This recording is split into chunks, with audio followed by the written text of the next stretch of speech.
Two charges Q1 Q2 అనే charges ఉన్నాయి. వాటి మధ్య డిస్టెన్స్ R అనే డిస్టెన్స్ అయితే మరి ఈ రెండు చార్జెస్ మధ్య force of attraction or repulsion ఏ విధంగా ఉంటుంది అని చెప్పేది మన కూలంబ్స్ లా. దీని గురించి ఇప్పుడు మనం ఐపీ 4 మార్క్స్ సిరీస్లో భాగంగా ఈ క్వశ్చన్ ఇప్పుడు మనం నేర్చుకుందాం. So state and explain Coulomb's inverse square law. దీని గురించి ఇప్పుడు మనం మాట్లాడుకోబోతున్నాము. సో Q1 Q2 అనే రెండు చార్జెస్ ఏ అనే పాయింట్ బి అనే పాయింట్ దగ్గర పెట్టాము. వాటి మధ్య డిస్టెన్స్ R అనే డిస్టెన్స్. రెండు చార్జెస్ A1 Q1 Q2 వాటి మధ్య డిస్టెన్స్ R అనే డిస్టెన్స్. అయితే ఇలా ఉంటే దీని యొక్క ఫోర్స్ ఆఫ్ అట్రాక్షన్ లేదా రిపల్షన్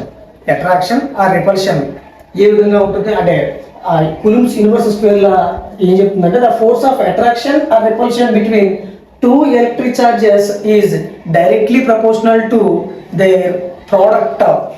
అంటే ఈ ఫోర్స్ ఆఫ్ అట్రాక్షన్ లేదా రిపల్షన్ అనేది Q1 Q2 అనే ప్రోడక్ట్కి డైరెక్ట్లీ ప్రపోర్షనల్గా, అదేవిధంగా వాటి యొక్క డిస్టెన్స్ స్క్వేర్కి ఇన్వర్స్లీ ప్రపోర్షనల్గా ఉంటుందని చెబుతుంది అనమాట.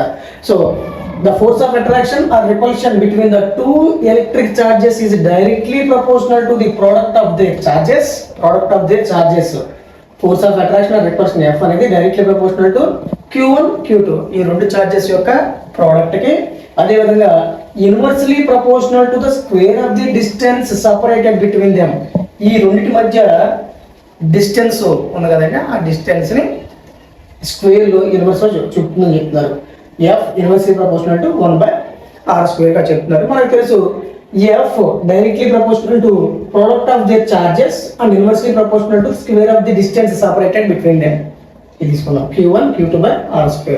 సో ప్రపోర్షనాలిటీ కాన్స్టెంట్ ని సింబల్ మనం తీసేస్తూ ఈక్వల్ టు పెడుతూ K అనే ప్రపోర్షనాలిటీ కాన్స్టెంట్ ఒకటి మనం తీసుకున్నాము. ఆ K force F equal to K into Q1/Q2r². K plus మనము 1/4πε, ఆ కాన్స్టెంట్ వాల్యూ అనేది 1/4πε. ఎప్సిలాన్ అంటే పర్మిటివిటీ ఆఫ్ ఫ్రీ స్పేస్ గా తీసుకుంటాము.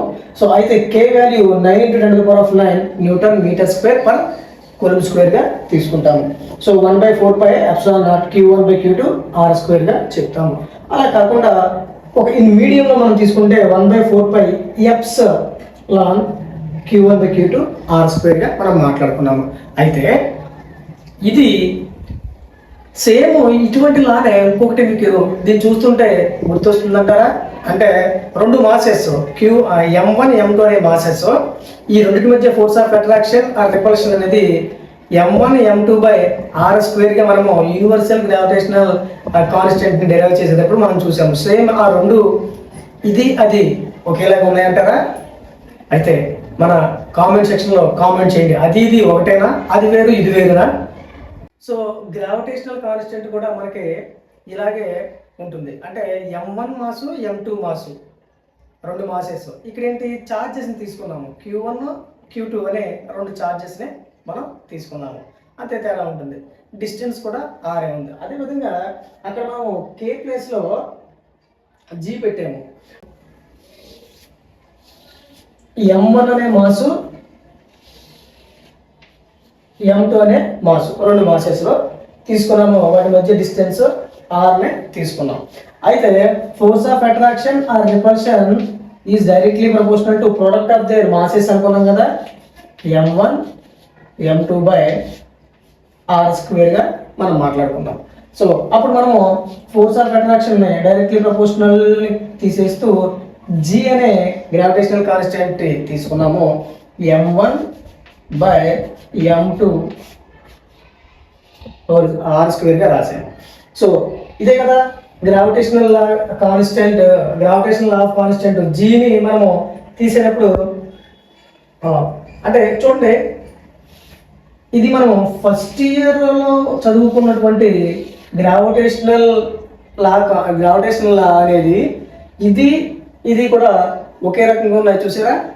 సో ఇలాగా మనకు తెలిసినటువంటి కాన్సెప్ట్ని ఒకదానికొకటి రిలేటెడ్ చేసుకుంటూ వెళ్తే ఈజీగా మనం చదవడానికి అవకాశం ఉంది. సో మళ్ళీ ఒక్కసారి జస్ట్ రీక్యాప్, ఒక్కసారి ఫాస్ట్గా రీక్యాప్ చేద్దాం చూడండి. కూలుమ్స్ లా ఏం చెప్తుందంటే కూలుమ్స్ ఇన్వర్స్ స్క్వేర్ లా ఏం చెప్తుందంటే the force of attraction or repulsion between the two electric charges. ఇదొక ఛార్జ్, ఇదొక ఛార్జ్. ఈ రెండింటి మధ్య ఫోర్స్ ఆఫ్ అట్రాక్షన్ అదేవిధంగా రిపల్షన్ ఎలా ఉంటుందంటే directly proportional to the product of their charges. ఈ రెండు చార్జెస్ యొక్క ప్రోడక్ట్కి డైరెక్ట్లీ ప్రపోర్షనల్ గాను అదేవిధంగా inversely proportional to their distance separated. ఆ రెండింటి మధ్య ఉన్నటువంటి డిస్టెన్స్ని ఇన్వర్స్ స్క్వేర్లో ఉంటుంది. అందుకే దీన్ని ఇన్వర్స్ స్క్వేర్ లాగా చెప్తారు. So F directly proportional to Q1 Q2 by R స్క్వేర్గా తీసుకున్నాము. కే కాన్స్టెంట్ని తీసుకొచ్చాము. So Q1 Q2 by R స్క్వేర్గా తీసుకొచ్చాము. So finally F equal to the force of attraction or repulsion is equal to 1/4πε0 Q1 by Q2 R square. So for more videos, please like, share, comment and subscribe our channel. Thank you.